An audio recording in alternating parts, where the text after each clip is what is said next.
gentlemen, put your hands together for Mr. Ian Parker.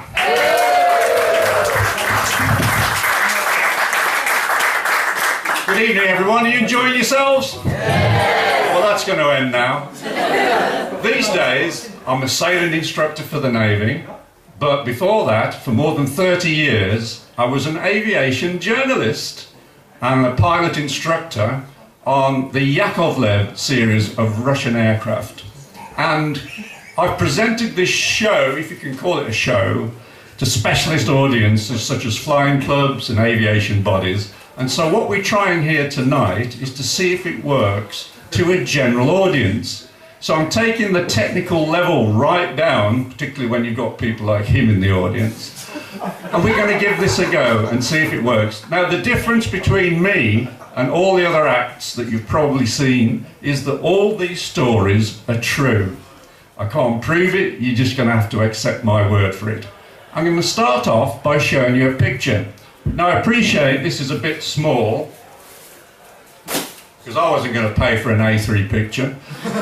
This is the Yak 18T, which is the aircraft that I instructed on most of the time. And I'm going to pass these pictures out so you can have a good look. It's a bit like being at school, remember all that? Thank you. Pass it back. Yeah, pass it back.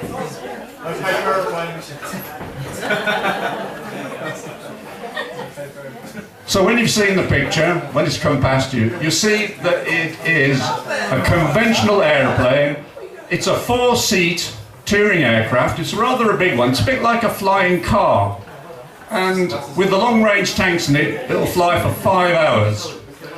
But it has a very unusual combination of characteristics, because this aircraft is fully aerobatic, which means it can do any manoeuvre that you've ever seen at an air show. It can loop, it can roll, it can spin, it can fly backwards in a tail slide, it can do anything.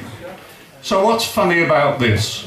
Well, nothing yet, but now I need to see, put your hands up if you enjoy hardcore pornography. Oh, just your hands, nothing else, nothing else. No. Okay, that's about half of you. She enjoys it, she's in it. Is it?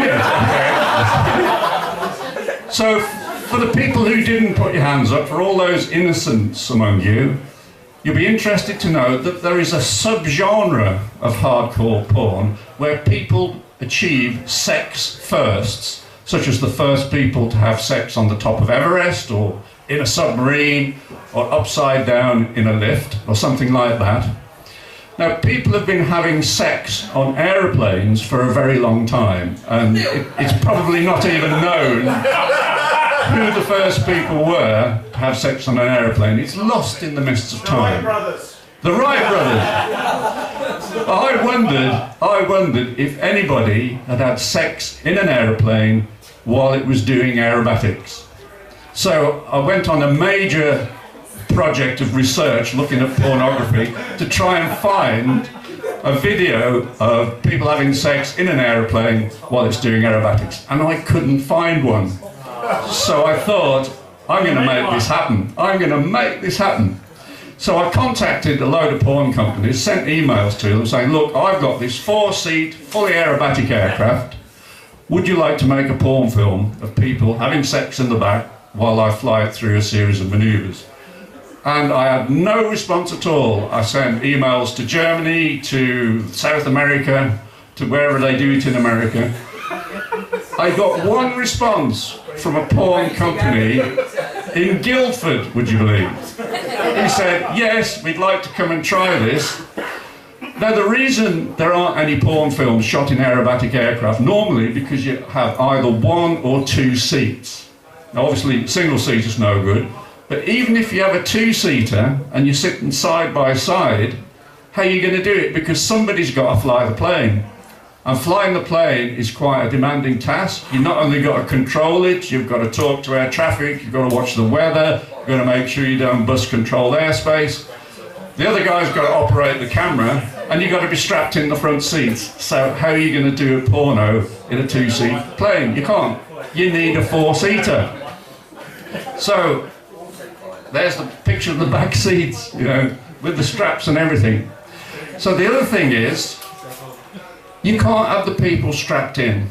Now you might be thinking, surely you've got to be strapped in when you're doing aerobatics in an aircraft. No, you don't.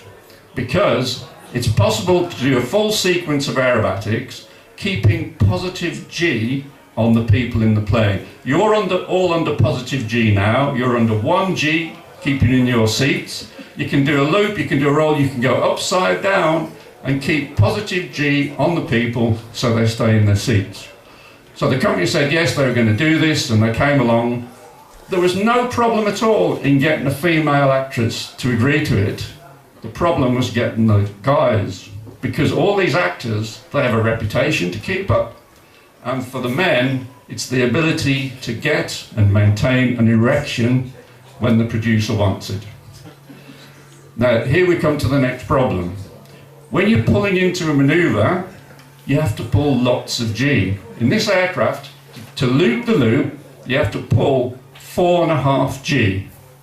And what we found, because we had a go at this, as soon as I went into the manoeuvre, the male actor lost his erection because he's got 4.5 G on him. Say if you weigh 10 stone, he's now weighing 45 stone as the G comes on, and the penis normally sticks upright. As he pulled the G on, because it drained all the blood out of his cock, and we had to abandon the project. But I just thought you'd like to hear about it anyway. I wanted to be famous, and it didn't work. So anyway, shall I move on to another story? That's the end of that story. I used to go flying along in this aircraft with my dog on the back seat. And he was fine, he was fine. He was a border collie, so I just brought him. Does anybody remember Spit the Dog and Bob Carroll G's? This was him. He's dead now, my dog that did this. I had him on the back seat. Now you can't strap a dog in. You can't put the seat belts on the dog. So he was loose on the back seat. Now very occasionally, when you're flying a plane, one of these light aircraft, the door will come open. Because they don't latch quite as well as car doors. On your car you've got a double latch. On this, you've only got a single latch. And the door came open. I was flying over Newbury Racecourse at 3,000 feet. Now, dogs are creatures of habit. You put your coat on, they think, oh, it's time for a walk, you get the tin opener out, it's time to be fed. What do they do when the door comes open? He's going to get out, isn't he? So I'm flying along, got my dog on the back seat. He's now looking out the door, thinking, houses are small today, aren't they? And he's going to jump. And I'm thinking, shit, I've got to stop him. So I reached over the back seat and I put my fingers through his collar and I'm holding him so he doesn't jump out. Now I've got to make a landing somewhere and solve this problem. Well, Newbury Racecourse has got an airstrip right down the middle. I thought, this is ideal. It was a Saturday morning. So I lined up on the runway, but inside the racecourse is a golf course and there's golfers there. But they started to get the idea that I'm landing there. So I'm on the approach to the airfield, but the undercarriage lever, you operate with your left hand. Well, I'm holding the door with my left hand, so I can't put the wheels down. At least not in the conventional manner. So I managed to do it with my foot, got the wheels down, landed on the runway, rolled to the end of the runway. This is a true story, ladies and gentlemen. Made sure the dog was all right, shut the door, big slam on it, turned the aircraft round, thought I might as well get out of these guys' way so they can continue their game of golf. Full throttle down the runway, which is grass. The manager of the racecourse had seen me land, and he decided he wanted to stop me taking off. And he drove his car, and I didn't see him coming to begin with, so I'm already 40 or 50 knots down the runway, and he drove his car in the opposite direction, flashing his lights. And I'm thinking, what? Because I've got 200 litres of aviation fuel on board, I'm on a grass runway with Russian brake linings, I can't turn left or right because I've got the golfers and the bunkers.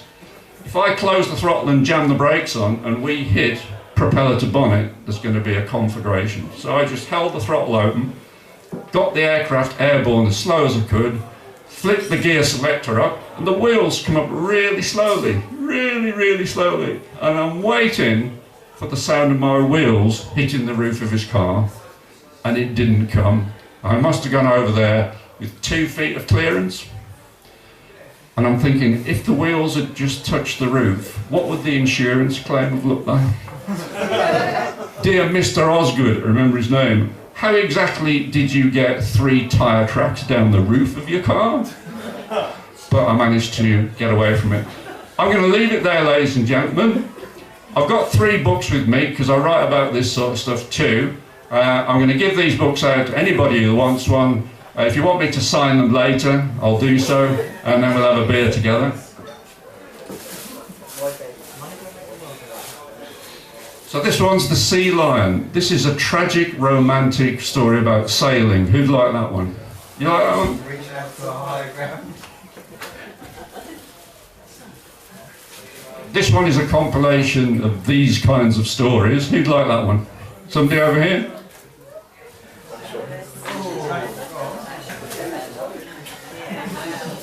And as Matt said, I'm an aviation world record holder, pilot of the world's slowest aeroplane. If you want to read about it, who'd like this one?